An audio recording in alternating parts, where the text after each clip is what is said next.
මම ප්‍රොජෙක්ට් එකක් කරනවා R1 කියලා. අද ඇවිල්ලා මේකේ පළවෙනි එපිසෝඩ් එක. මේකෙදි මම හදන්නේ මූණෙන් කන්ට්‍රෝල් කරන්න. يعني වොයිස් වලින් කන්ට්‍රෝල් කරගන්න පුළුවන් කම්පැක්ට් ආර්ම් එකක්. ඒ කියන්නේ පොඩි අපි අර දැකලා තියෙන සුපර් හීරෝලාගේ තියෙන ආර්ම් එකක් වගේ තමයි හදන්න හිතාගෙන ඉන්නේ. මේක මුලින්ම කියන්න සම්පූර්ණයෙන්ම හදන්න පුළුවන් වේද බැරි වේද කියන්න මම වක් කියන්නේ.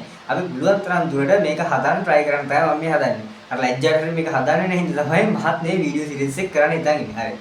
මේකට මට මුලින්ම ඕන වුණා මාක්ස් එක. කියන්නේ මූණට දාන මාක්ස් එක. ඒ කියන්නේ ගොඩක් හීරෝස්ලා මම දැකලා තියෙනවා මූණට අර මාක්ස් එකක් දාන්නේ. ඒ නිසා. හරිද? කියන්නේ මේක ඇවිල්ලා මේ ලොකුවට එහෙම එකක් නෑ. අර මගේ ප්ලෑන්ස් ටික මම මේකේ පොඩ්ඩක් එක්ස්ප්ලেইন කරන් යන්නේ. මොකද මේ කාට හරි කෙනෙක්ට තව ආසාවක් තිබ්බොත් අර ඒක එයාට හදාගෙන යන්න හරි පොඩි එකක් වේවි කියන එකත් එක්ක තමයි. හරිද? එහෙම නැතුව මේ ලොකු සීන් එකකට නෙවෙයි. රයිට්. හරි. දැන් මට මේකට මම මාක්ස් එකක් ගෙන්න ගත්තා. මෙන්න මේ වගේ එකක්. හරිද? මෙහෙමයක් කරගත්තාන් පස්සේ මම මේක ප්ලෑන් කරලා තිබ්බේ මෙන්න මේක ඇතුලෙන් OLED ඩිස්ප්ලේ දෙයක් මවුන්ට් කරන්න. මොකද එතකොට තමයි මට බලා ගන්න පුළුවන් වෙන්නේ මේකේ ප්‍රධාන වශයෙන්ම එහෙමයක් හදනවා නම් මට මේක බැටරි ලෙවල් එක කොච්චර තියෙනවද ඊට පස්සේ තව මොනවා එරර්ස් තියෙනවද මෙන්න මේ දේවල් මට බලා ගන්න ඕනේ. මොකද අපි කම්බැට් ආර්ම් එකක් හදනකොට අපිට බෑ ඒක ඒ වෙලාවේදී ඒක බලන්න බෑනේ ටක් ගාලා ඒතකොට මොකක් හරි අවුලක් තියෙනවා ඒක ෂණික පටස් බලා ගන්න පුළුවන් වෙන්න ඕනේ. ඒකට මම හිතනවා ඩිස්ප්ලේ එකක් තියෙන එක වඩා සුදුසුයි කියලා.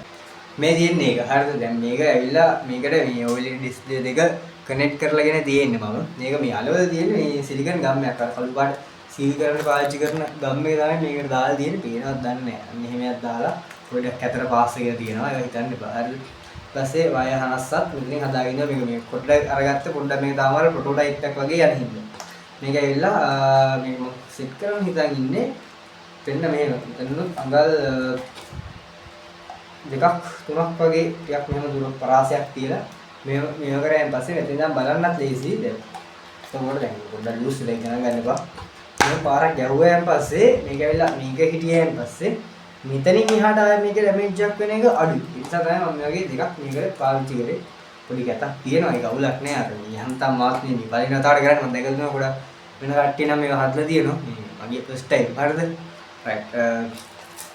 කොහොමරි මේ OLED ඩිස්ප්ලේ දෙක මම මේකට මේ පාස්සලම නැහැ. මේක මෙහෙම ගලවලා අයින් කරන්න පුළුවන් විදිහට තමයි මම මේ හදලා තියෙන්නේ. මොකද මේ හදිස්සියක් මොකක් හරි ඩැමේජ් එකක් වුණාම ටක් ගාලා මේක ගලවලා මේව කරගන්න පුළුවන් වෙන්න ඕනේ. නැත්තම් මේ පාස්සල තිබ්බොත් ආයෙ මේක මේ ගම්මයක් දාලා මේක රඳුගාන් පස්සේ ඒක කරදරයක් වේවි කියලා මම හිතුවේ හින්දා තමයි. ඊට පස්සේ මේක හදනකොට තව ප්‍රශ්නයක් ආවා මේ වයර් තියනනේ මේව පාස්සනකොට මේ එන කේස් එකක් තියෙනවා ටිකක් කියලා පාස් වෙලා අම්මාට ඊළඟ දවස් ගන්න. එක දවස් මේ වගේ ඉන්නේ කරනකොට මේ එහෙම කරන්න සල්ලිත් නෑ. හරිද? තියෙන විදිහට කරනකොට ගැලවෙනවා. මේකට මම මෙතනින් මේ ගම් දාලා මේක පොඩ්ඩක් සීල් කරලා දීන්නේ. මේ ඊපස්සේ වයර් ටික ආයේ මුකුත් නෑ හයියේ. දැන් ආයේ කැන්නොත් ඉතින් ආයේ අම්මාට සිරිනවා. හැබැයි කැඩෙන්නෙත් නෑ ලීසියෙන්. මෙයක් තියෙනවා. ඒ ටික තමයි ඉතින් මේකේ පළවෙනි එපිසෝඩ් එක මම ඔයාලට විස්තර කරන්න හැදුවේ. දැන් මේකේ ඇවිල්ලා මේ ඊළඟට තියෙන ප්‍රශ්න තමයි දැන් මේක ඩිස්ප්ලේ දෙකක් තියෙනවානේ. එකම જાතියේ ඩිස්ප්ලේ දෙකක් Arduino තනි බෝඩ් එකකින් කන්ට්‍රෝල් කරගන්න ඕනේ මට මේක. මම දන්නේ Arduino මට ලේසි එක කරන්න එක. දැන් මේක පාවිච්චි කරනකොට ඒතකොට මේකේ ඇඩ්‍රස් දෙකක් වෙන්න ඕනේ. මම කලින් වීඩියෝ එකක් මම දැන් දාලා තිබ්බා. මේ දෙකේම I2C ඇඩ්‍රස් දෙක එක සමානයි. දැන් හිමු නෑ පස්සේ මල ගෙලියයි දැන් මේකේ අර පොඩි සිස්ටම් එකක් තුන ඒක දාලා හදා ගන්න ඕනේ. ඒ වගේම තමයි බෝඩ් එකට එකපාර මේ ඩිස්ප්ලේ දෙකක් කනෙක්ට් කරන එක ටිකක් අමාරු නිසා මට දැන් ඒකටත් පොඩි බෝඩ් එකක් පාස්ලා හදා ගන්න ඕනේ. මෙහෙම හදාගෙන තමයි මේක ඉතින් පොඩ තමයි වැට්ටි කරගෙන යන්නේ. හරිද? එතකොට පළවෙනි එපිසෝඩ් එකේ ඉතින් ওই ටික තමයි පෙන්වන්න හිතාගෙන ඉන්නේ. අපි බලමු ඊළඟට මොනවද කරන්න වෙන්නේ කියලා. මොනවද කරන්න පුළුවන්. ඊට පස්සේ මොන වගේද හදන්න වෙන්නේ මේක කොහොමද කියන එක. හරිද? පොරොන්දු වෙන්න බෑ මම දන්නේ. ආයි මේ පළවෙනි එපිසෝඩ් එක දාලා තව කොච්චර කාලෙකින් මේ ඊළඟ එපිසෝඩ් එක මට දාන්න පුළුවන් වේද කියලා.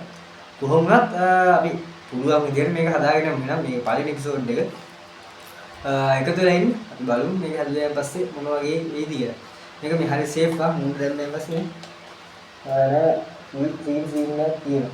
පළවෙනි හයි කරලා මම කතා කරලා කියන විදිහට කරනවා. හරි එහෙනම් ඔබ තමයි වැඩේ යන්නේ.